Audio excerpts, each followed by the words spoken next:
talking about a steal. Andrew Berry, you know what? I know I'm going to do. I told you, I promised I'm going to do a mock draft. I'm going to do a mock draft, but I got to get this off my chest.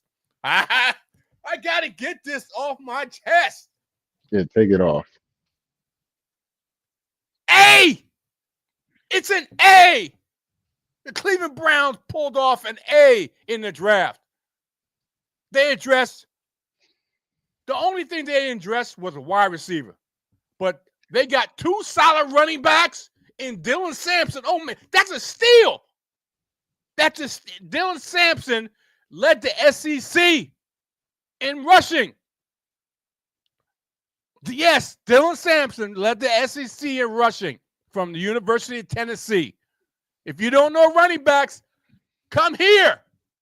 Dylan Sampson. Oh, my God. And who else is on the team? Quinshawn Johnson. Quinshawn Jenkins. Judkins, I'm sorry. From the NCAA championship team, Ohio State. Come on, man. I said, this is what I said on Mr. FSP's show, and I'm going to get to Mr. FSP in a minute, but I welcome him to the show. I told him I wanted two presents from the draft.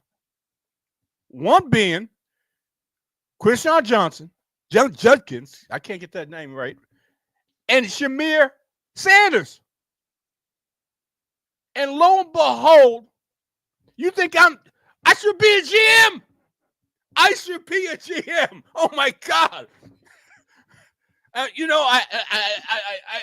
foresaw I'm so excited. I foresaw the future in my team, and they fulfilled what I foresaw. Oh my God! This team is not far off, and I know they had a horrible season. Went through multiple trials and tribulations last year. Okay, I understand that. But they're a lot better than most people think. They have a dynamite defense, and I said they needed to shore up their offense. Well, they sure damn did.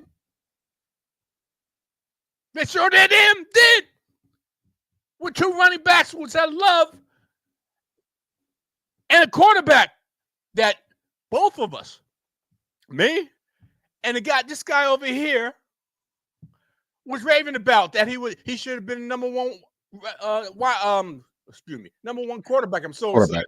I'm so excited. I can't talk. We see. I'm telling you, people, this is crazy. How the hell? We were talking about this yesterday before it happened. Mm-hmm. How the hell did Shamir Sanders, who by all experts, and you know how I feel about experts, but these guys were saying, sometimes Mel Kiper said he's the number one on his board, number one quarterback. And let me put it this way. I got to give kudos to Mel Kiper because he was pissed off. Yes, he was. He was. Yes, he was. He was calling out the NFL. He was pissed off. He said, how the hell can you do this? Don't know. In 50 years, the NFL doesn't know. I'm going to say it right now. Doesn't know shit about football, especially quarterbacks. Yeah. Quarterbacks. Don't know shit about quarterbacks. And let this kid fall to the fifth round? Let this kid fall to the fifth round? Come on, man. Really? And he also put out a statistic of how successful fifth round quarterbacks are, and it ain't good. It ain't good. But this may be an exception because this has never ever happened. And I'm not exaggerating, people. Never ever happened that a quarterback that was rated 1 or 2, at least in the top 20, 25, drops to the fifth round. Never happened. Never ever happened. So this kid it's game time. That's right. It's game time. Shadora's got to prove him wrong. He's got a hell of a mountain to climb. But I think that's what they wanted. Supposedly. I agree. That's what they wanted. Okay, you're such a hot commodity. Prove it. And now he's got to go over the third round draft pick in Dylan Gabriel. Come on, man. Dylan Gabriel. Come on. Kenny Pickett. Come on, man. And Joe Flacco. Okay. At best, this is my prediction. At best, Sanders is going to be the backup to Joe Flacco. At best, that's what I see.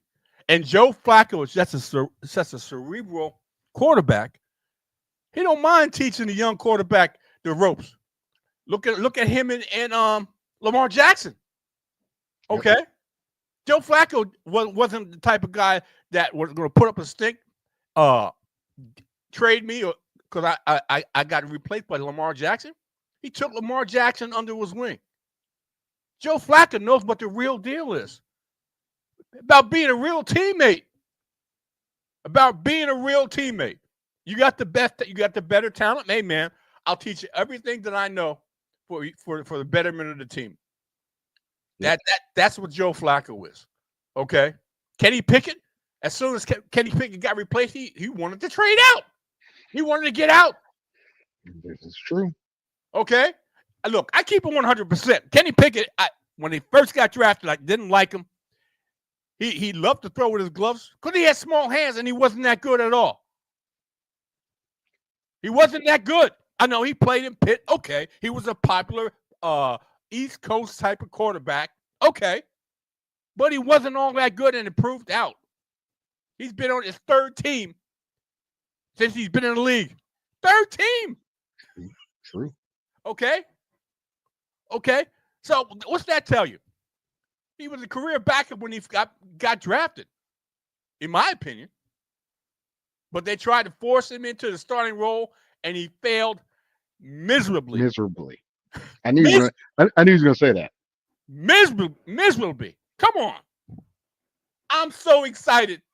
I'm glad this kid finally got in a position, especially with my team, especially with Kevin Stefanski, because I think Kevin Stefanski is one hell of a coach, 2-time coach of the year, and he's very good at coaching quarterbacks into his system. And like I said, Joe Flacco, this Cleveland Brown team on offense, and Kevin Stefanski's offense, thrive on play action. Need a solid running game with two young running backs in Jenkins and Sampson, and they got Jerome Ford. Now Jerome Ford can concentrate on special teams because they got two backs that they can go that they thunder and lightning. Okay, two backs that could be thunder and lightning. Okay, and I'm telling you, people, these are two sleepers.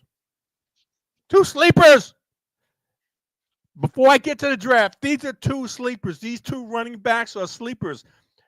Just think about this. And I'm not saying they're going to be, but it's going to be a very close comparison to what they did in Detroit. With Montgomery and Jahmyr Gibbs. What they did, I'm not saying it's the same thing, but it's going to be very close. These guys are going to be able to complement each other. And that's what they need in this offense. And then with Joe Flacco or one of these other young quarterbacks being in play action. Okay, Mr. FSP, I went on and on for 15 minutes almost. You sure did. I didn't say anything. I'm just on my phone. I appreciate it. I appreciate it for 15 minutes because I'm so excited about what has happened belatedly on my team. And you think I jumped the teams willy-nilly? I don't jump the teams willy-nilly. Okay. And some people think that. Well, obviously, some people. obviously, and I think I'm a pretty good person that can foresee the future. Okay, I think I'm pretty good at foreseeing the future. The future Okay. of my former team, the New York Jets, is still there. They're still a dysfunctional team. So I wasn't remiss in taking him and leaving him, I should say. Mm-hmm. When I went to the Houston Texans were not that good. Okay. At a brief time, they came about with Deshaun Watson, number 4, before all the dysfunction took place. And they weren't that good. Hence, they got C.J. Stroud. But before that, I left and went to Cleveland. Okay. Okay. Knowing that Cleveland was not a good team. Knowing I didn't like the quarterback until the quarterback from the Texans went to Cleveland. Now I tell you this, people. People make mistakes all the time. Are you admitting? Are you admitting? Oh, I can't wait for this. Oh, let me talk. People make mistakes all the time. This guy. Okay, all the time. Like Mr. FSP about Baker Mayfield. Like Mr. FSP about Colin Murray. But See, you lucky this is your show. You lucky this is your show. But I digress. I made a mistake about Deshaun Watson. And many other things. I let the play of the past blind me for what took place over the last few years. I made a mistake. Deshaun Watson ain't that dude anymore, and probably will never ever be. Even though he said he's going to make a comeback. Okay, come back to what? Come back to what? Okay, right now, the NFL, if they ever take him on a team, and I'll stress that, I'll say it again, if they ever take him on a team, he's a backup. He's a backup.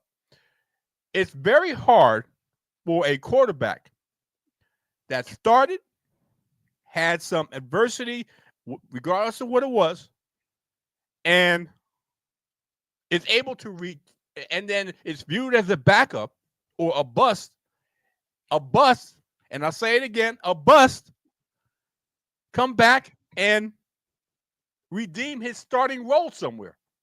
It's few and far between. Joe Flacco, Sam Darnold are exceptions to the rule. They are exceptions to the rule. Okay? Very few backup quarterbacks that are labeled like that come back into starting roles. Okay? I don't think Deshaun Watson is ever going to be a starting quarterback on a consistent basis. Maybe 1 or 2 starts because Lamar may get hurt, but I don't think he's going to make that. He's been away too long. Too many things have happened. His skill set, in my opinion, has diminished. Okay? But let's get past that. Joe Flacco is the starting quarterback for the Cleveland Browns.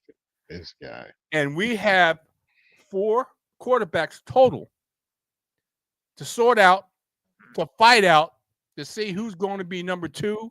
5, but I got it. 2, 3. I'm discounting Deshaun Watson. I know. Okay. I'm gonna let you people know I'm discounting short, and I'm going on for about 20 minutes, but that's okay. It's your show. It's my show, exactly. And we'll get to the mock draft, which is going to be a little surprising to people. That's all right. It ain't got Chris McCaffrey in it. That's damn sure. 12 players. All right. Let's get to the crux of the show. I thought you was gonna let me talk about it. You kicked it to me, but then you took it back. So I guess I'll just sit here. Wait a minute. Just look. No, because you were talking about the draft and you kicked it to me for the draft. Then you took it back, and now you're going to the mock draft. So I don't know where we're going. I don't know where we're going. Let's get to the crux of the show. I want to give, and if you had listened, I was going to go and kick it to you for you to give me whatever. And you know what? I'm going to give you as much time as you think you need, because I'm that type of guy. and I'm not going to interrupt you. I'm not going to interrupt you. I'm going to let you speak until you tell me I'm done. Let's go. Okay? Ladies and gentlemen, Mr. Ladies and gentlemen, Mr. FSP has been relatively patient in letting me go from the time this show started until up until now. So the least I can do, because I'm not the least I can do, the least I can do is give Mr. FSP his time to be able to talk without any interruption. Mr. FSP, the floor is yours. Thank you. I'm going to say this. I'll be somewhat brief, but not as brief as I intended to be. Um, First of all, I don't like your kid, Barry. I did not like the way he handled the press conference. I did not like the fact that Cleveland, not just Cleveland, let me be clear, but Cleveland is being disingenuous.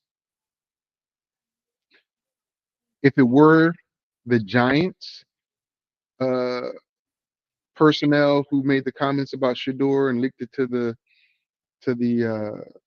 media, okay, they do leaks all the time, but that's disrespectful. Uh,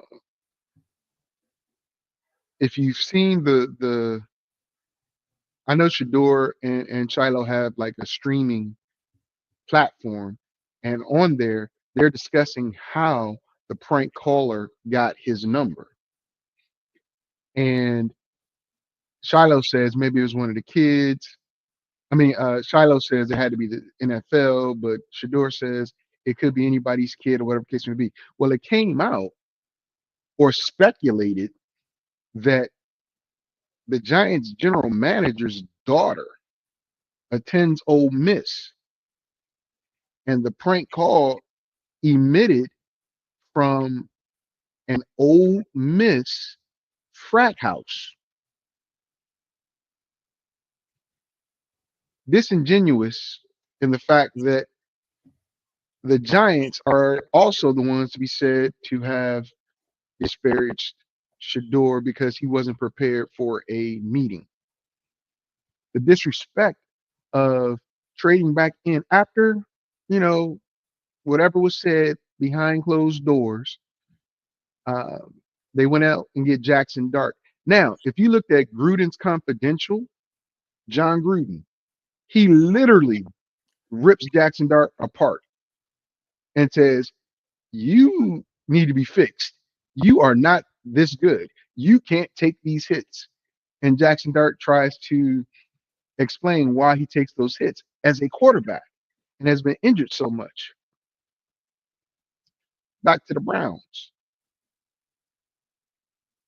You took Gabriel, Daniel Gabriel, over Shador Sanders 2 rounds ahead of Shador.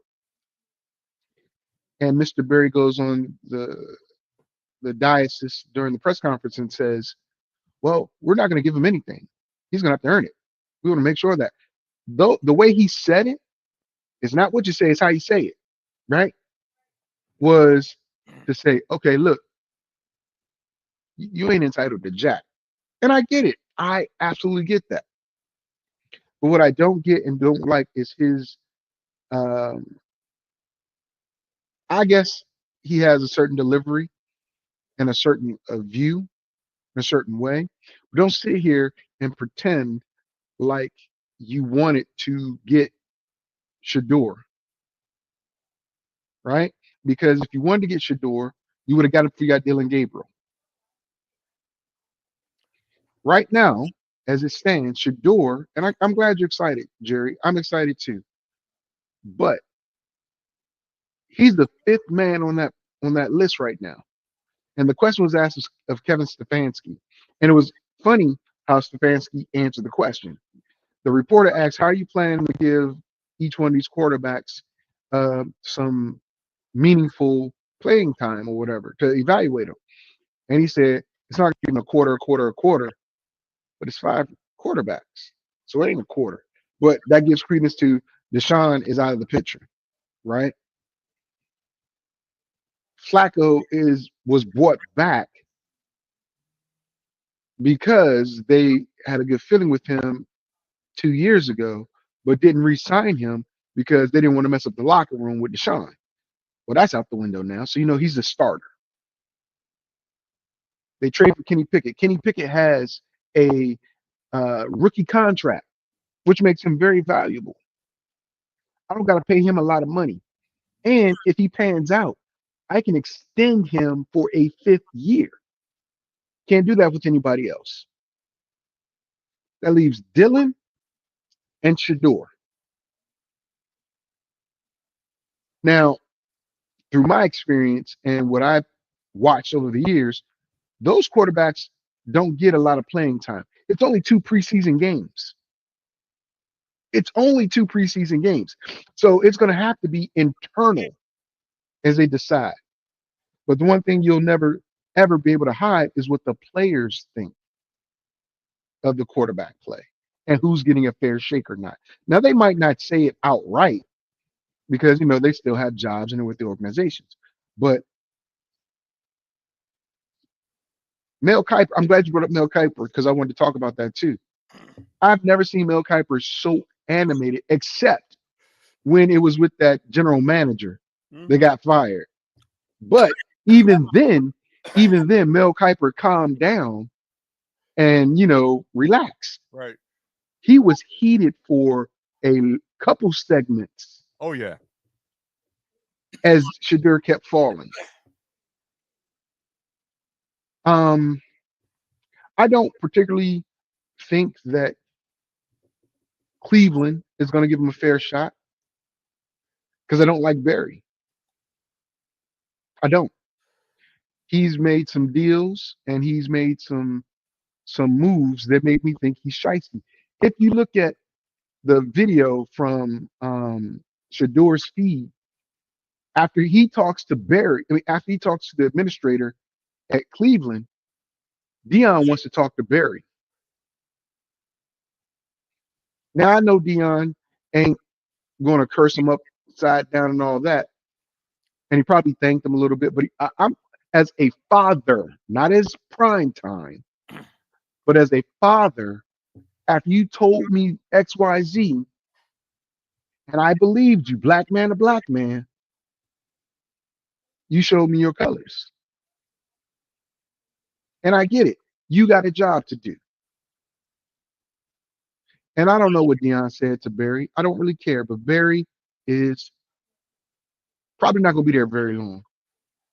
Haslam has already said, not Haslam.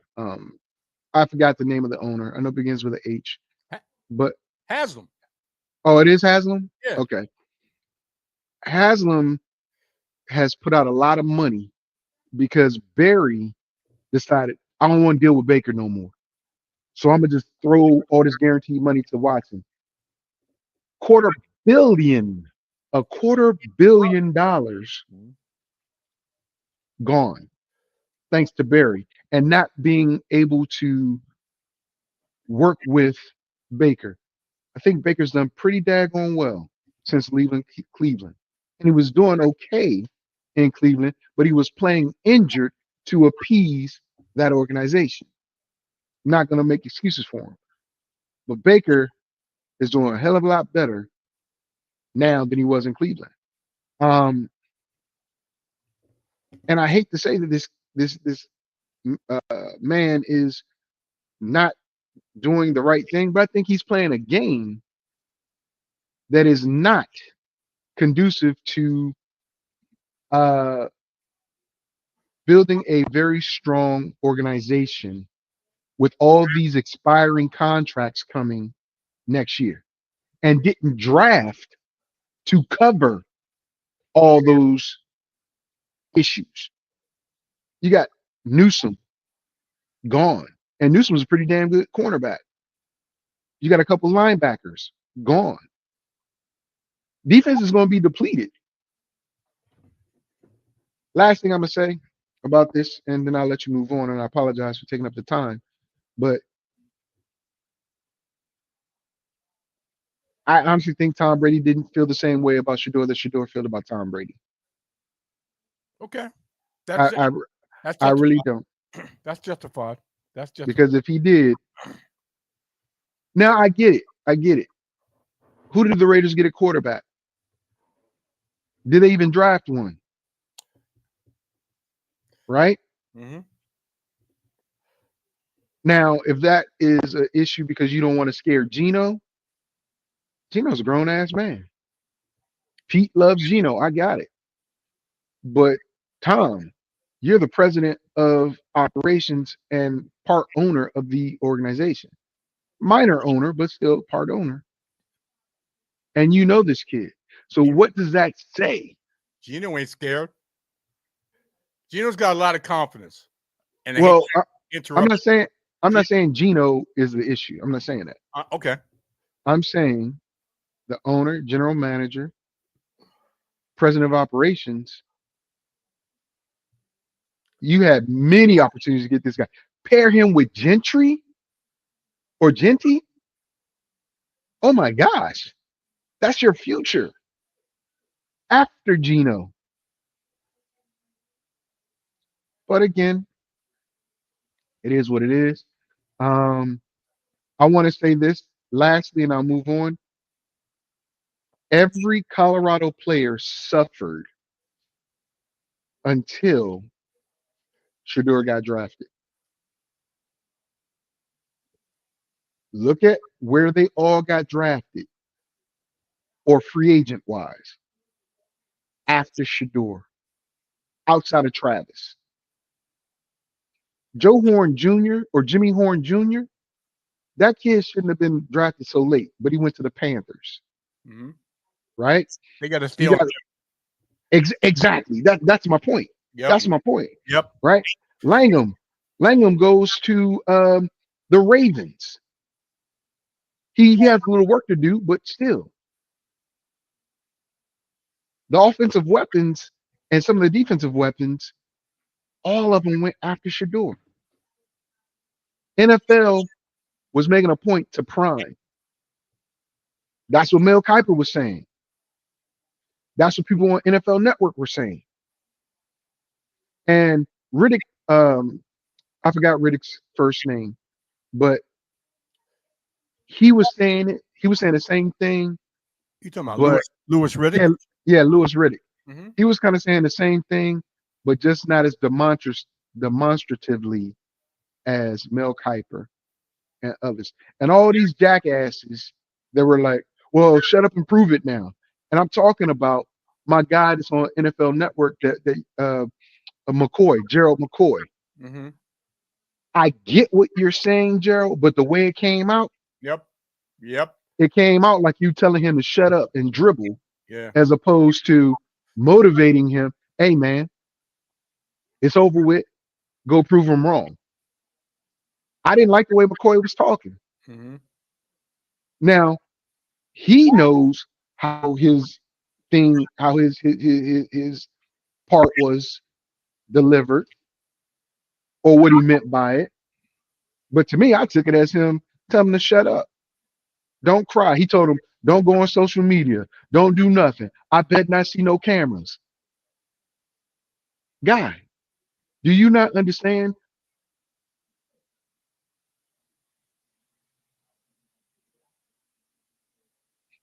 What happened? Everybody else is going to be around. Because watch, if they're not on Hard Knocks, which is going to be compelling TV if Cleveland is on Hard Knocks, there's going to be a story every day about Dylan uh, Gabriel, Shador Sanders, and the Cleveland Browns. That's primetime TV right now. That's going to be Eh, primetime. That's ironic when I say that, but that's going to be primetime TV. Yeah, that's my point. So when I hear Gerald McCoy say that stuff, I'm like, bro, you supposed to be buddies with Prime, and you're a former NFL player, very good NFL player, former Sooner. Did you think that he was crying, pouting or something? He Because wasn't. I didn't see him cry or pout. Nope. He was just saying, look, I got an opportunity. I'm grateful for being drafted, and I'm ready to go. That's Yeah. basically what he said. He said he wasn't crying and pouting or saying anything negative. It was all positive. Yeah. It was all positive. And And people look past that because they want to say something negative about the Sanders, mainly Dion. Yes. And I get it. And even Shiloh was making jokes about it, saying if you weren't that N-word, you know, we wouldn't be going through this. But if he wasn't that N-word, they wouldn't have none of that either, right? Mm-hmm. And he was cracking jokes. Shiloh was cracking jokes. Shiloh is the one that's really hood. His mother had to be the hood one that Dion got with. Because Shiloh is off the chain. He's ready to go at any moment, right? Yep. But last thing, I hope the young man shines. Gets a fair shot. Yeah, I hope he shines. And then watch Cleveland and your boy take credit when he's the starting quarterback next year or year after next. Because Flacco ain't gonna be there, but for maybe a year or two. Yep, that's true. Flacco's 40. Right? He'd be pushing 41, 42 in the next 2 years. So, and truth be told, I don't think he's gonna finish this season. Okay. That could very well be true, because if Cleveland had a bad season, one of those rookies is going to take its place. So I agree. So I agree. Kenny Pickett's, like I said, I think Kenny Pickett is safe no matter how bad he is, because he has a freaking rookie contract that can be extended if they want to work with him more. Dylan Gabriel, I loved him at OU. He led Oregon to the #1 overall seed for the college football championship. But at 5'11", not knocking his height, because Kyler's not that much taller. I think they're about the same height. In that weather, in the winter, in that division, yeah, I don't think he's able to do it. Shador played in Colorado. Yep. Similar climate. But you I don't know if you probably know, but you're missing it. He's a lefty. Oh yeah, I ain't worried about him being a lefty. Lefty's cool, but it's going to be an adjustment for all them receivers that don't catch lefty. They're going to get the jugs machine, have it do a reverse spin when they're trying to catch from him, practice catching from him. And again, when he was at Oklahoma, he was good. He decided to leave to go to Oregon for the Neal money. Got it. Had a great season. Cool. Right? Was a Heisman Trophy candidate. But his numbers were less than what Shador's numbers were. Right? Shador, all-time college completion percentage. That equates to accuracy. All time. Think about all the quarterbacks, great college quarterbacks. Wait a minute. He's a 5th-round pick. Okay. He was the second leading touchdown thrower behind Cam Ward last year. The 4th in passing yards last year. I think Dylan was ahead of him in that category. Both of them were accurate. Both of them were accurate accurate throwers. Let me put it that way. Both of them were accurate throwers. Yes. So, but only one of them has the all-time record percentage-wise in college. So let's put it this way. Let's wrap this up real quick, because I want to go get to the mock draft without Christian McCaffrey, which is some bullshit. But I ain't gonna say that. I'm sorry. I'm sorry. Let me put it this way. People. Oh, hold up. I got to check and see if I can open up the league because the draft is over. Normally they open up the leagues after the draft. Okay. Well, Go ahead. that's you, the commissioner. That's on you. I ain't got nothing to do with that. Negro. I was about to say something else. I was about to say something else. Well, I was literally going to say something else. That's 100%. I ain't got nothing to do with that. I'm the champ. I'm waiting for you to open. You're a tramp? You said you're a tramp? I agree. I'm the neighborhood champ right there. You see it. It's going to be there all season until somebody takes it from me, and I doubt it because I'm going to be 2-time what? champ. That 2-time champ. Okay. You smoking some good-ish. Yes. You smoking some good-ish. And I was doing it last year, and they gave me this neighborhood champ. Hello. Hello. Anyway, let's get to this freaking mock draft. And let me tell you, people, I'm a lover of running backs, but not in this mock draft.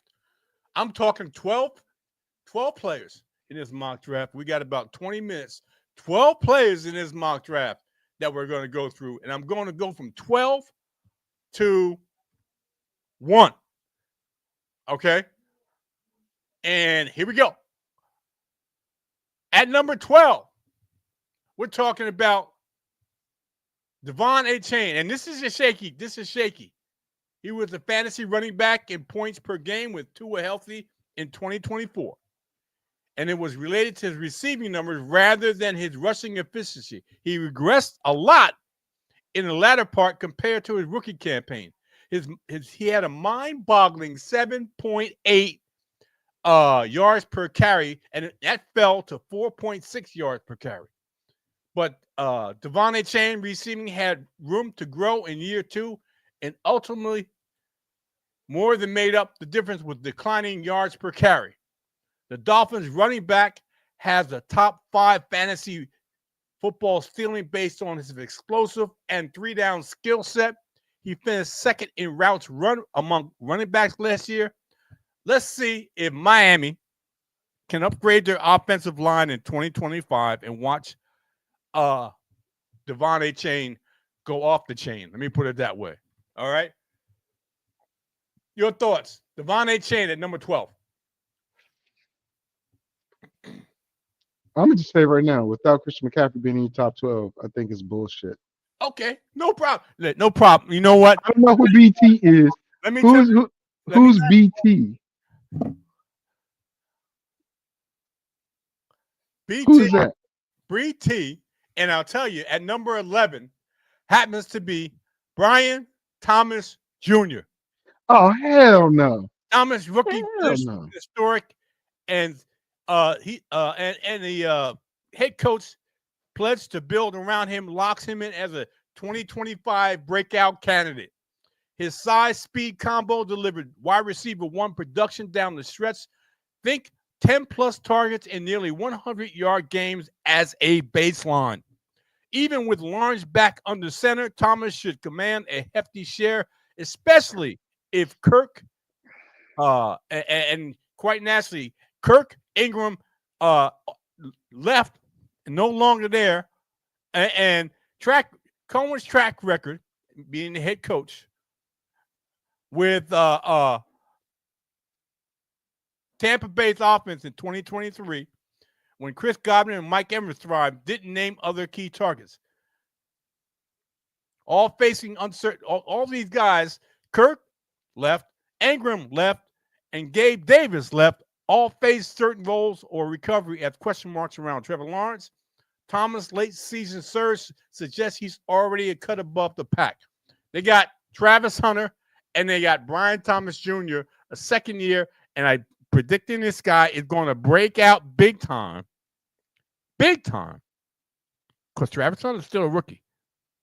Trevor Lawrence always likes to go to his guy, and right now his guy is BTJ, Brian Thomas Jr. Talk to me. Okay. All right. No. Okay. Because, again, I'm looking at the value of Christian McCaffrey he might not be number one overall. And I realize this is your first one of the season, and it's subject to change. But CMC not in here, but Brian Thomas with an erratic quarterback and a new guy that's going to take some of those targets away from him. No, no. And then you're number 10 in the top 12. Go ahead. Go ahead. No problem. At number 10, my former team, and this guy's a baller. But he's got to stay healthy. But when he's healthy, Nico Collins averaged 2.86 yards per route run in 2024, second among all wide receivers.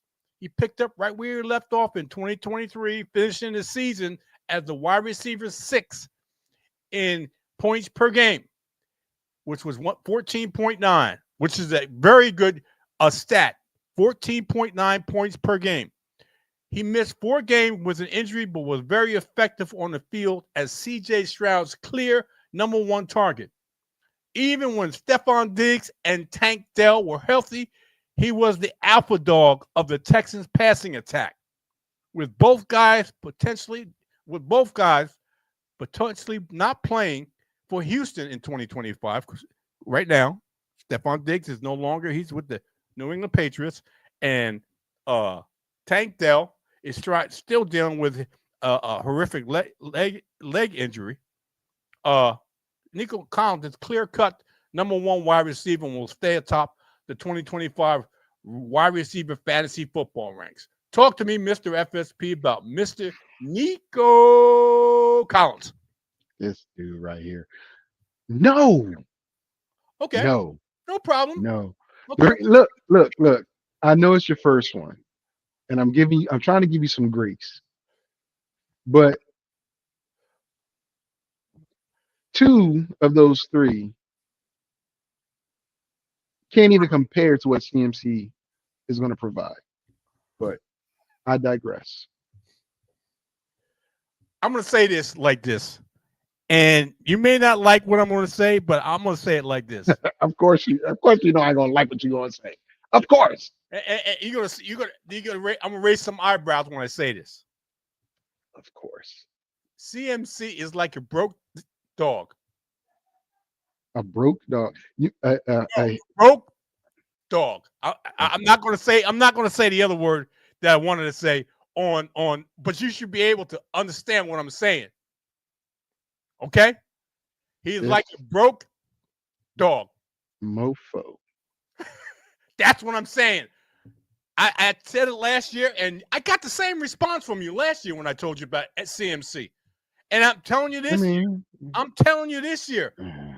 People some people are so hard-headed they won't realize the forest for the trees. Come on, man. This CMC has come and gone, and his time has come and passed. Plain and simple. His time has gone completely. Okay? He's not a first-round pick. He's barely a second-round pick. Trust me when I say that. CMC, I'm telling you people right now. This mother. I'm looking right in the camera. I'm pleading with you people. First round, no CMC. Second round, maybe. This Negro said maybe. Third round is where you want to take CMC. He's not the one. He's not the one anymore. Trust me when I'm telling you. I said this last year. I'm not wrong. I said this when I said this guy was going to get hurt. And what happened? I tried to tell a good friend of mine. I tried to tell a good friend of mine, don't draft Christian McCaffrey. Who is this? Who is this? Louisiana Coon-ass. Come on, man. He's a good friend of yours now? He's always been a friend. Come on, man. He's a friend of mine. I didn't know. I didn't know y'all were good friends. Yeah. Well, not good friends. He's a friend of mine. But I try to tell him, as a person that knows running backs, people discount what I talk about. But that's okay. But when I'm right, And he told me, you're right, I shouldn't have drafted him. I'm telling you, don't draft Christian McCaffrey in the first or second round. That's a bad deal. A bad deal. I'm telling you, I'm imploring you as person that I've seen running backs. Jamal Charles, Arian Foster, Alvin Kamara. Those guys, when I told you, draft them, they broke out. I'm telling you, people, over the years, Mr. FSP knows I know running backs. I'm not a 100%er. I never professed that. I missed on some running backs, but most of the running backs I've talked about say, are they going to be the man? We're the man. I'm telling you, Chris McCaffrey is not the man. I'm telling you. I'm doing a Mel Kiper now. Christian McCaffrey is not the man. Don't draft him in the first 2 rounds. Please, I'm imploring you. Please, Mr. FSP will probably do that, but that's okay. If he wants to do that, then he's going to regret it. Anybody that is going to draft Chris McCaffrey in the first 2 rounds will regret it. He may have a couple of good games, but he's going to get hurt again. That tendonitis in those Achilles heels doesn't go away. Does not go away. Okay? I'm telling you right now. Okay. All right. Okay. Let me explain something to you, Mr. FSB. I think I've never told you this before, and I'm going to tell you this. When I went to basic training, and that's a long time ago. 1913? Damn. When I went to basic training, I developed tendonitis in one of my heels. One of my legs. Oh, yeah, bone spurs. No. It was tendonitis. It was tendonitis. I got through basic training. 50 years later, I still deal with it. 50 years later, I still deal with it. Over 50 years. And I can believe it. And that was just in one foot. 50 years later, I still deal with it. So it doesn't go away. It may not be as prevalent as it was in the early years when I got it, but now, 50 years later. So when I'm telling you, Chris McCaffrey, a year later after double Achilles tendonitis in both feet. Come on, man. That's an accident waiting to happen. Don't draft Chris McCaffrey in the first 2 rounds. Regardless of what you may feel, Father Time catches up to everyone. Chris McCaffrey will be a 28-year-old running back with a lot of mileage. I never said he was. And health issues. Okay. At number 8, people, this is my first running back. Jameer Gibbs was a running back 2 overall through 18 weeks, averaging just shy of 20 points per game in half PPR. He led all running backs in week 1 and running back 2 finisher rate. The Lions running back outscored all non-quarterback week 13 winning fantasy leagues. He was balling out. Over the last month, he exploded, averaging nearly 30 points per game. And a lot will be made about how he can project in 2025 with David Montgomery still involved. That's what I'm talking about, the Cleveland Browns running back. I think that's Thunder and Lightning. I think they're going to mimic the Detroit Lions. The NFL is a copycat league. That's all I got to say. They're a copycat league. If it can work for one, it can work for another. We also saw Gibbs' receiving usage really increase down the stretch, and that could very well increase in year 3. The floor-ceiling combination for the 23-year-old makes him a consensus top 3 running back. 22, 23, 24-year-old running backs, that's their prime years. I even throw in 25. That's their prime years.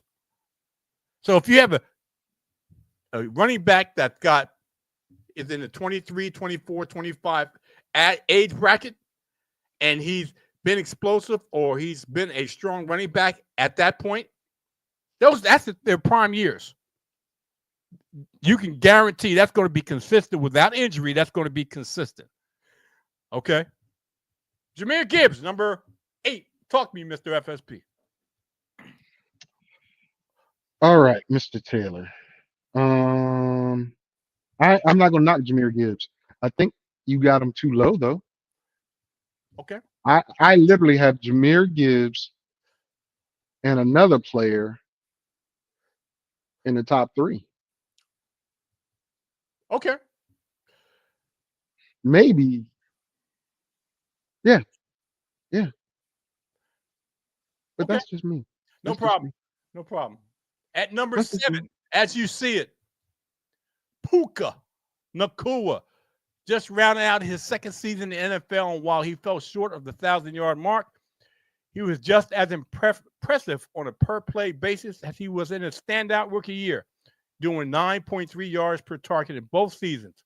While Nacua has quickly risen up the ranks of the best wide receiver in the NFL, he said he wants to go out on top like Aaron Donald, his teammate during his rookie season. The former 5th-round pick turns 24 at the end of May and has 2,476 yards receiving and 9 career receiving touchdowns, finishing inside the top 7 wide receivers in fantasy points per game each season.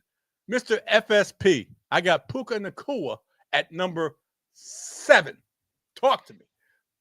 I can't be mad at Puka being at number 7. Probably have him and Neighbors are I agree in the top 12. I think they're at the back end of the top 12 though, because I'm valuing running backs more this year than I am the receiver. Listen to the old sage. Come on, man. Oh no. I'm just the old sage. I'm just saying, based upon my own analysis, okay, I believe the running back will be more valuable, especially looking at what was just drafted. Jerry, I told you this. Put the headphones back on so you can hear what I'm saying. Put them back on so you can hear what I'm saying. Look, I told you this last year or year before last when the hip drop tackle got taken out the game. I said the big back and running backs in general are going to be more valuable because if you have a Derrick Henry size player, right, or a big muscle back, Josh Jacobs, for example, they're going to run you over. And if you try to take them a hip drop tackle them, you're getting 15 yards added on to whatever run you got. So to me, the back has been protected more now, starting last year, going into this year. So the wide receiver might be getting paid a lot more, but the quality of wide receivers out there aren't as good as the quantity of wide receivers that are out there. And with Nacua, you got to realize Devontae Adams is out there. And I guarantee you, Matthew Stafford is going to feed him. Stafford is going to feed him. So Puka is still going to get his numbers, yes. But Devontae Adams is going to eat into that too. And didn't the Rams just pick up a wonderful running back as well to go with Kyron Williams? That's all I'm saying. Protect the old quarterback. Let me just say this, and I'm not wrong because I've been saying this for. I'm not wrong. Damn. I mean, let me just say this. No one even said you were wrong about anything. Wait a minute, and let me just say but this. You are, and I'm not mistaken when I say this. I've been saying this for almost 20 years. For 16 and 17 years since we've been on the air, I've been saying running back. And for 16 to 17 years, I've been, for the most part. Nope. Don't even say that. That's a lie. Wait a minute. You just didn't listen to what I just said. For the most part, I've been poo-pooed by not just one, not but two, but several people about talking about running backs and how running backs are going to break out and how running backs are the key to your fantasy season and how running backs are so valuable. I've been saying this for almost 2 decades. 2 decades. And that's a fact. So when somebody says that about running backs, it's nothing new to me because I've been saying it ever since I've been talking about fantasy football on this program or on any program. I've been talking about running backs. And right now, there's a plethora. Last year, the year before, and especially this year, a plethora of good running backs in here. Now, I don't have but a triple set of running backs within the top 12 in this mock draft. I can tell you that right now. But there's so many running backs that don't have to be in the top 12 that are quality running backs that will give you great points to go along with your other players on your fantasy team. That's what I'm talking about. There's so many running backs out there that now, especially with the rookie running backs coming in this year, there's crazy amount of running backs, good quality running backs that people are going to be overlooking. And I'm going to, in the coming months, I'm going to bring those out, those rookie running backs and running backs that I feel that either first or second year running backs may not have had a good season, but either through coaching change or positions being opened up because a running back in front of them may have moved on, I'm going to bring them out. Well, let's get back to this. Let's get back to number 6 in my mock draft. At number 6, Amon-Ra St. Brown. I love this kid. And I still think he's going to flourish even when Ben Johnson has moved on. He finished a stellar season at the wide receiver 3 overall through 17 weeks, averaging 15.4 points, also wide receiver 3 through the postseason.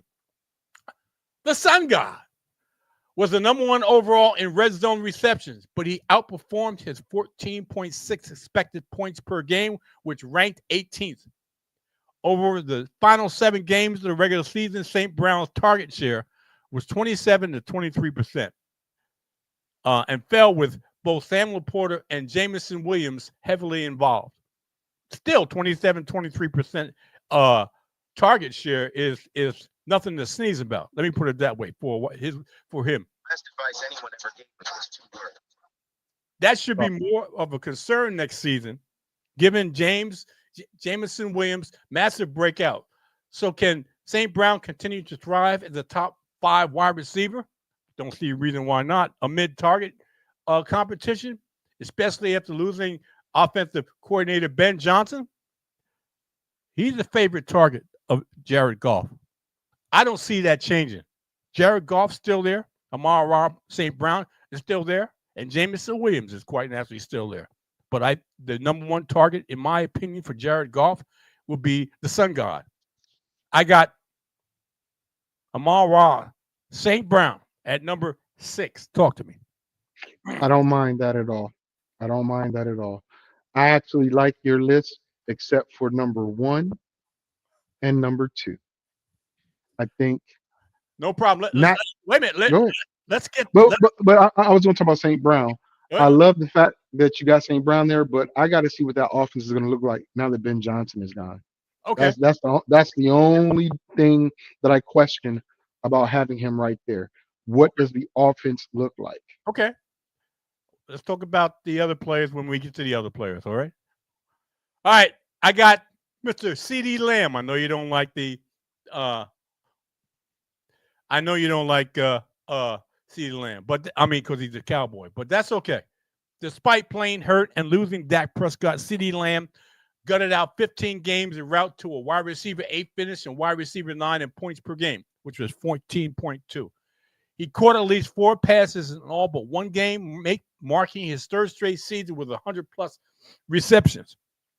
Lamb played 7 games with Prescott to start the season, in which he was generally effective, averaging 15.6 fantasy points per game. Without Prescott, Lamb crawled to a wide receiver 12 finish from week 9 to 16. He even saw Lamb is still the number 1 guy in Dallas and flash elite ceiling before injuries derailed the Dallas offense. Talk to me. CeeDee Lamb, I got him number 5. CeeDee Lamb. That's an enigma right now for me. I like what Dallas did with the offensive line through the draft, though. Right? I even like the little running back they got. It all depends on Dak, though, man. How does he come back? Is he going to be gun shy? We know he's going to feed him. We know he's going to feed him. So having him number 5, I think, is a safe bet. I think. Well, go ahead, because we haven't gotten to the other players. Okay. At number 4 is one of my favorite backs. I think he's going to thrive with the quarterback that's now in place with Michael Penix Jr. Yep. Mr. FSP. Oh, the deal ain't done. Keep messing around. The deal ain't done. Don't push me. I ain't no killer, but don't push me. I have you on air, on video. I don't care. The deal's done. We've had the president of the United States on tape saying certain things, and people still don't believe he said it. Anyway, Michael Penix Jr. is going to be the starter moving forward in 2025, and his brief 3-game stint as paints an optimistic picture for his offense. Yeah. Bijan Robinson ended the season on an absolute tear for at least 90 rushing yards in 6 straight games with 8 rushing touchdowns. Jahmyr Gibbs was the only non-quarterback to outscore Robinson from week 13 onward. From week 13 on. I'm finding it hard to not rank Robinson as my number 1 running back in 2025. Second in the NFL touches last season. He's going to be just, and I said this before, people, what's the window for running backs? 23, 24, 25. He's just going to be 23 running back overall last season. Hello, Bijan Robinson. I mean, his arrow is just pointing up. Talk to me, Mr. FSP. That's why I can't figure out why you got him at number 4. I have him at number 2. I got him at the number 2 fantasy player this year. Okay. And number 4, number 2 is relative. I mean, you can swap them. It's all a matter of preference. Not exactly. Not exactly. Yeah. I mean, it's okay. I tell you what. Let's sweeten our trade. Okay. You get the player you get. I get the player I want. Right. I want your first round pick if it's in the top 4. 4. My 2 and no, I got to keep my 3 because the player I'm keeping is a 3rd rounder. So my 2 and my 2, 4, and 6 for your first, and like a 12 or something to go along with the other part, since it's relative. It's relative. Okay, so let's do it. Let's do it. I want your first round. You get my 2nd and my 4th, right? Regardless of where my first round is, my first round could be bottom half of the first round. I said if it's in the top 4, but I'll even do that for you. I'll do that, no matter where your first round pick is. But if it's in the top 4, I'm cool with that because you're telling me it doesn't matter. It doesn't. Between 4 and 2. So do we have a deal? Do we have a deal? I want to go your route. I have to think about it. But you know what? I said yes. And you just backtracked and said, No. no. I know what I know. But dude, I wasn't gonna do that. I'm not like some people. My word is my bond. If I say I'm gonna do something or be somewhere, I'm gonna do it. I'm just not gonna disappear on them. You're not like one of your bet buddies. What are you talking about? He ain't disappear on nobody. I'm not saying disappear. I'm saying renege on a trade. Say one thing. I didn't renege on any trade. I just told you I'm doing the deal. Okay. What I'm saying geez. is, I'm glad you're not like one of your bet buddies. That's all I'm saying. You better leave my homie alone, man. Yeah. Okay. Leave my homie alone. I don't know if he's ever done it to you, but he's done it to me more than once. So yeah, he's done it to me, but I don't look. All's fair in trading in fantasy, right? No. Let me put it this way. I don't know what y'all had on the table. I don't know, so I can't speak on that. I had a bunch of I would say close to at least 3, if not more, deals that he backed out of. Which, come on, man. If you make a deal, if I make a deal, I stick to it. I don't back out of it. Anyway. At number 3, this guy was set to have 2 years left on his contract heading into 2025. But this new deal, he's got a Saquon Barkley had over 2,000 yards.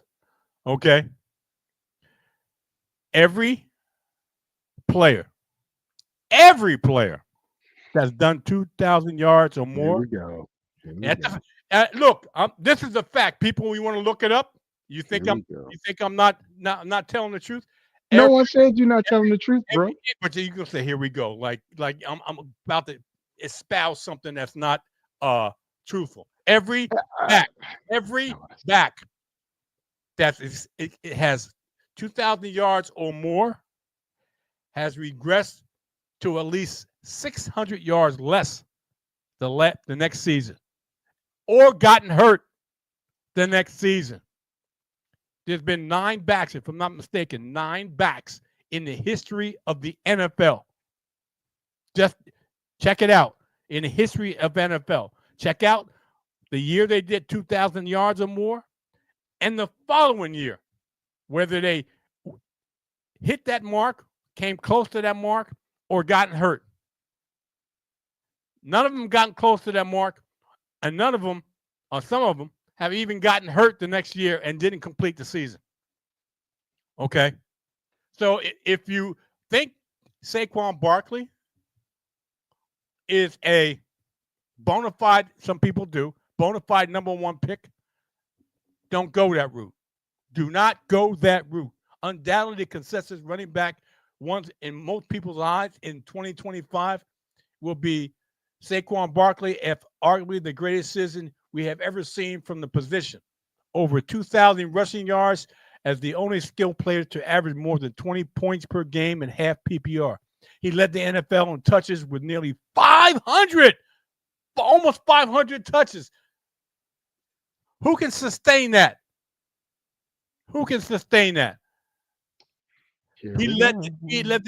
He behind the league's best offensive line, but as was the case with Christian McCaffrey last season, leading the NFL in touches by such a vast margin is essentially the kiss of death for running backs the following year. Only 2 running backs finished as RB1s the following year after leading the NFL in touches since 2013. 2 in over a decade. Ezekiel Elliott is the only one over that period to finish inside the top 5. People, I'm telling you, don't chase the numbers. I have him at number 3, and that may be too high. I have him at number 3, and that may be too high. I'm cautioning people about Saquon Barkley, but I have him at number 3. Mr. FSP, talk to me. Acknowledge me. For those that are wrestling fans, you understand what this means. For those that aren't, it's still a number one. That's all I'm going to say. Okay, no problem, no problem. I told people last year, don't draft Chris McCaffrey as your number one. Here we go. I'm telling you right now, don't draft Saquon Barkley as number one. I'm telling you now, it's on video right now. It's on video, the 27th of April. Okay, I tell you what. If you agree to that deal, I propose to you, I will work. It'll hurt me, and it'll really upset me. But I won't say one word negatively about Christian McCaffrey not being in your top whatever. And I would even agree that he doesn't belong in the first round. Let me say this. It's been almost 2 decades since I've Oh gosh, here we go. It's almost 2 decades where I've stated something and I've been challenged on it. Okay. That hasn't deterred me from my opinion, and my opinion being majority of the time being correct in what I'm telling you people. So when you say that, I don't care. My opinion is educated enough and thought out enough to know. I know running backs. I'm trying to implore people to believe what I'm saying. I'm not touting my own horn, but I'm touting my own horn. I know running backs. And majority of what I'm saying about running backs, whether it's good, whether it's bad, I've been correct majority of the time. I'm not 100. No one's 100. But I have a high percentage of being correct when I'm talking about running backs. I can't emphasize that enough. I will co-sign that he used to be like an 86, 87. Past couple years, he done fell off. I know age got on him, but he's still a little above 80%. I did the numbers, so he is a little bit. 80%. He's less than what he was for sure. Past couple years, it been rough because the Christian McCaffrey was the last one he got right. 3 years ago, he got Derrick Henry right when Derrick Henry got injured or whatever. But and look, Alvin Kamara. When I told you Alvin Kamara is going to be the number one, was he not the number one that year? Absolutely. When I told you that's so long ago. Wait a minute. I'm chronicling this. When I told you about Derrick Henry after his big season of 2,000 yards, this is ironic because when I said Derrick Henry was going to get hurt in a specific week, he got hurt that specific week. Come on, man. Come on. 80, 86, 82%, 80%. That's all relative. It's over. That's an astronomical percentage. 80%. It is. 80%. It's an astronomical percentage. That's an astronomical percentage. Yeah. Okay. So when I'm imploring people, don't change the numbers. I know Saquon Barkley is a very good back, but if Saquon Barkley past 45, if Saquon Barkley past 26, is he going to be 27? If I'm not mistaken, 27, 28. People, that's a red flag. The other red flag is over 2,000 yards. That's a red flag. The other red flag is over 500 touches. That's a big red flag. 3 red flags for a 27, 28-year-old running back? Hello?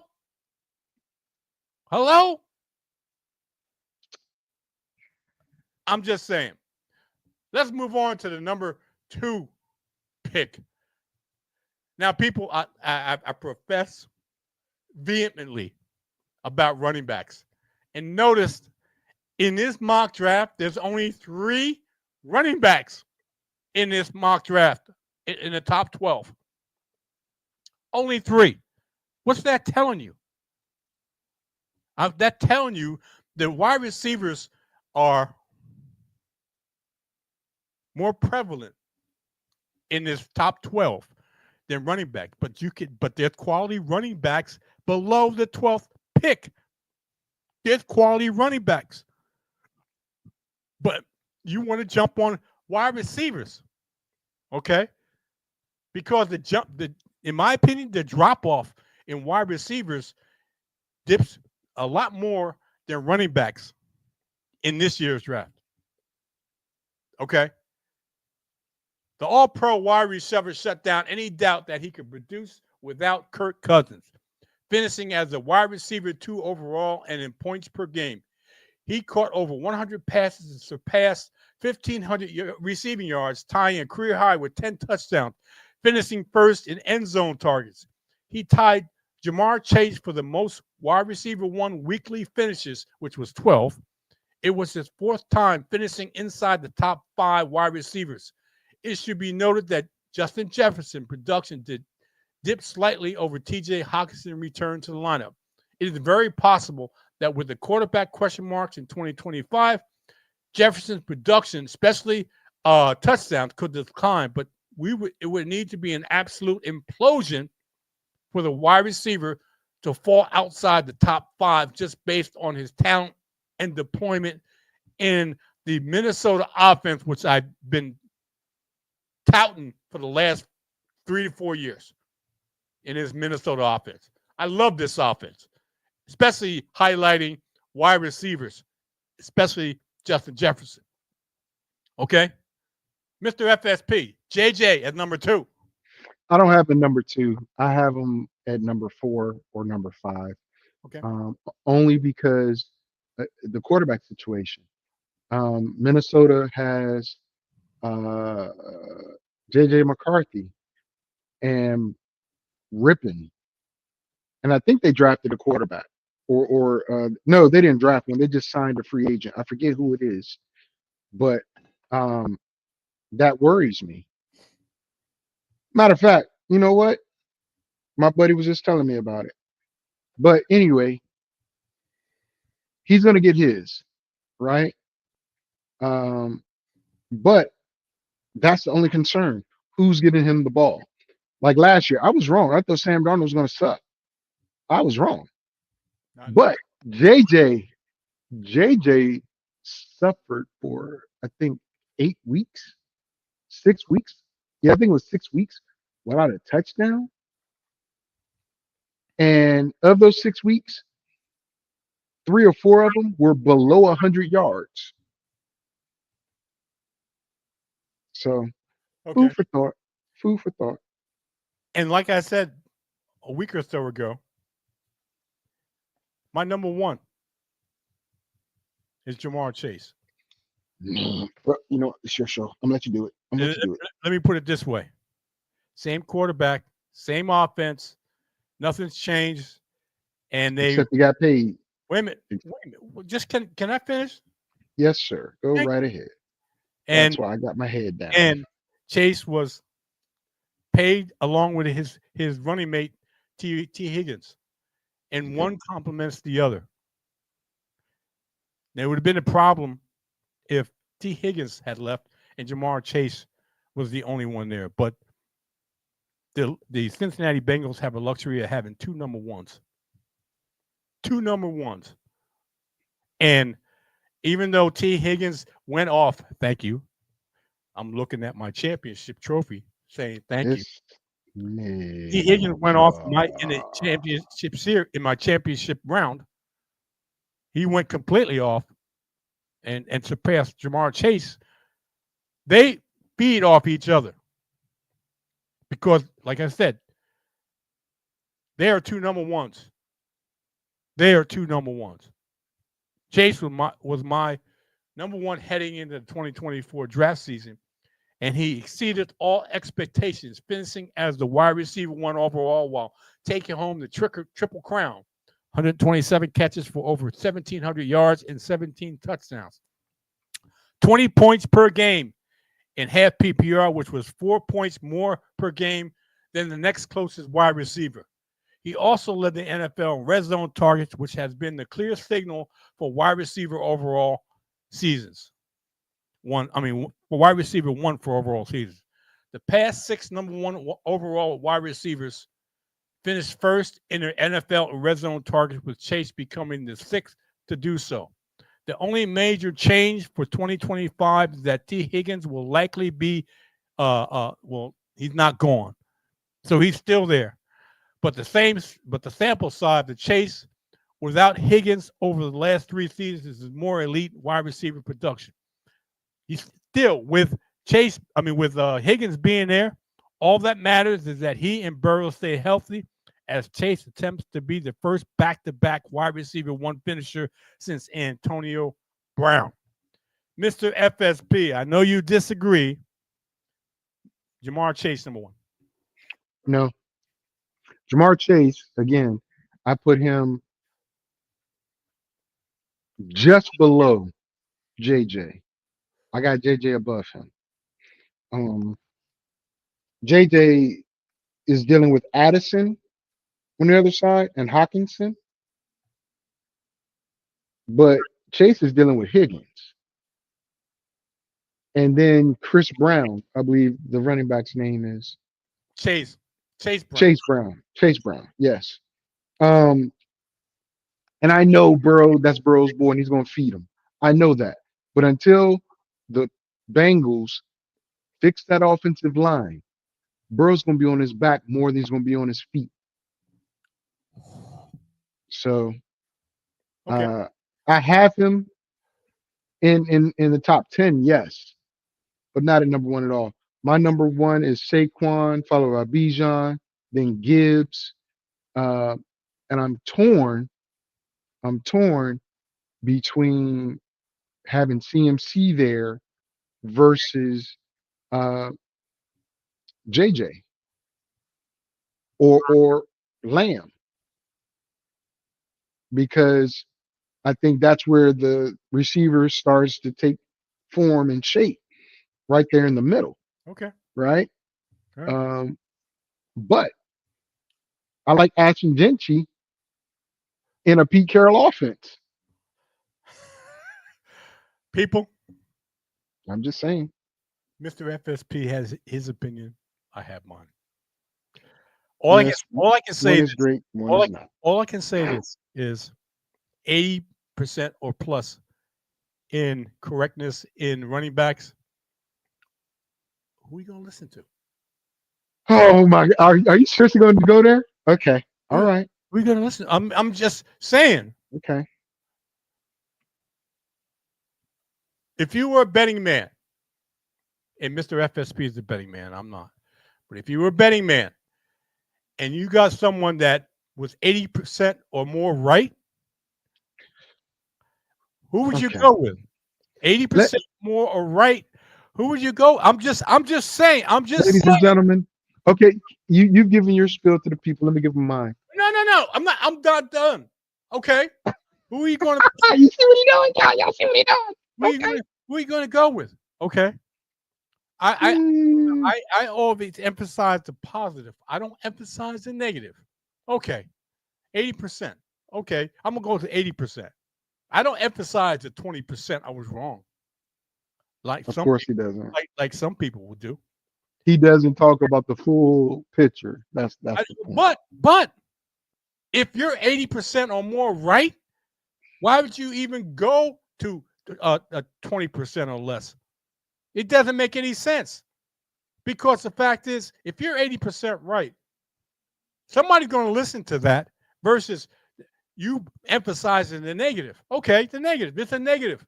No one's 100%. There's only 100% perfect person in the world, or that was in the world. Okay? I never gave you the idea that I was 100%. He ain't legit. I never gave anyone the statement that I was 100%. I said I'm not perfect, but the majority of the time I'm right. And if Mr. FSP, who himself said I was 80% or more right, that's 80%. That's the majority. So I'm He not won't let me wrong when talk, I say the y'all. majority of the time I'm right. He won't let me talk, And I'm y'all. and if somebody wants to dispute it, fine. But when you can dispute, how can you dispute 80 or plus percent? How can you dispute it?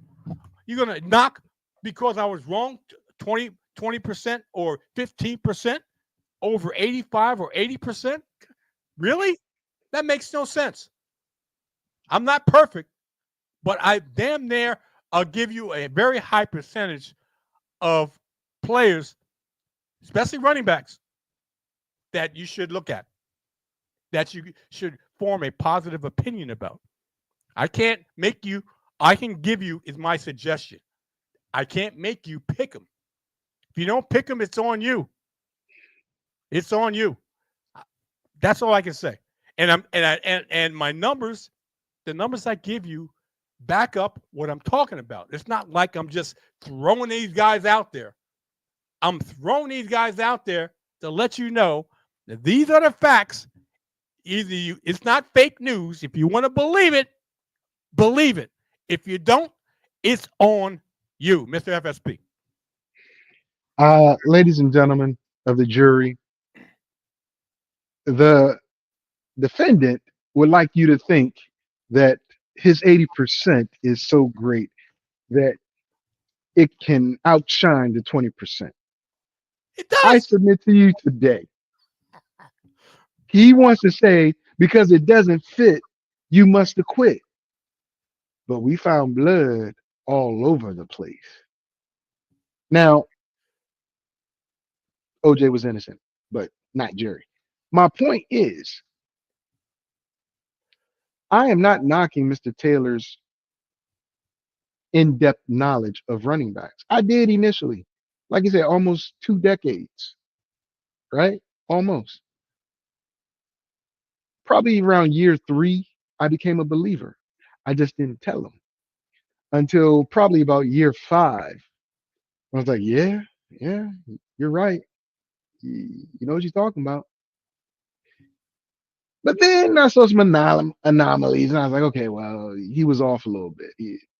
My point being is, if you're going to toot your horn about how right you are, also expound on the ones you really missed, calling both uh, CMC, Derrick Henry, DeAndre Hopkins at the time, and a few others washed about 2 years ago, 3 years ago, saying they're done. And all this other stuff, right? Expounded of how bad they were going to be and stuff like that, right? When it came out and we're good, it was like, well, okay, I was wrong. But not highlighting all the things he was wrong about. That's all I'm saying. Deprecation. He is not a, a someone that is willing to admit and expound on his wrongness.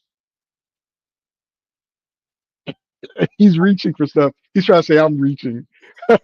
But all I'm saying is, all I'm saying is, ladies and gentlemen of the jury, as you see the antics of the Joker over there, I'll be on the Joker. I'll be it's 80% Joker. How's that? see, look, How's see, that?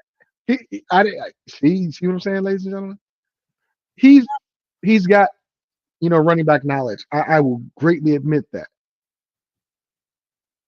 I think he's wrong about certain players, and I foresee these things years down the line. I'm not looking at just the right now like he does. I take that in consideration. I do. The right now, I take that in consideration. Um, but I give CMC maybe 2 years, 2, 3 years,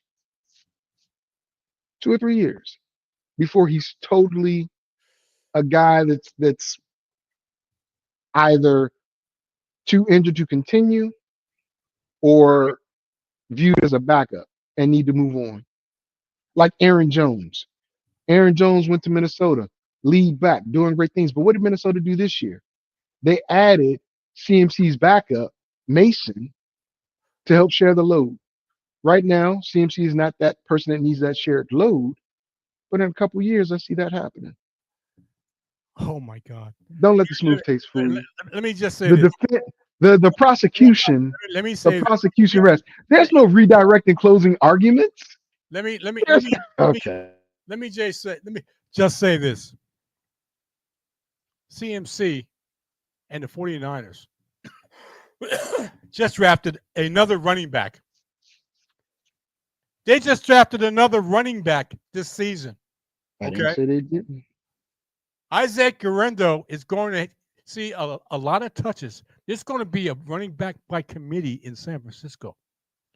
CMC is not going to get the same amount of touches he got in past years in San Francisco.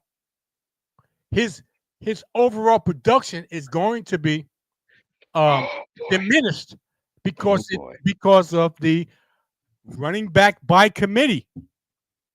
You think Kyle Shanahan doesn't realize I got an older back? I know he wants touches, but we got to monitor his workload, which translate running back by committee. CMC is not a first or second round pick. I'm telling you, people, he's not. Keep listening to this dude. He's not. He's a And running. now there's Garendo. Garendo proved that he couldn't stay healthy. I let you talk. Stop. Oh no, you interrupted me.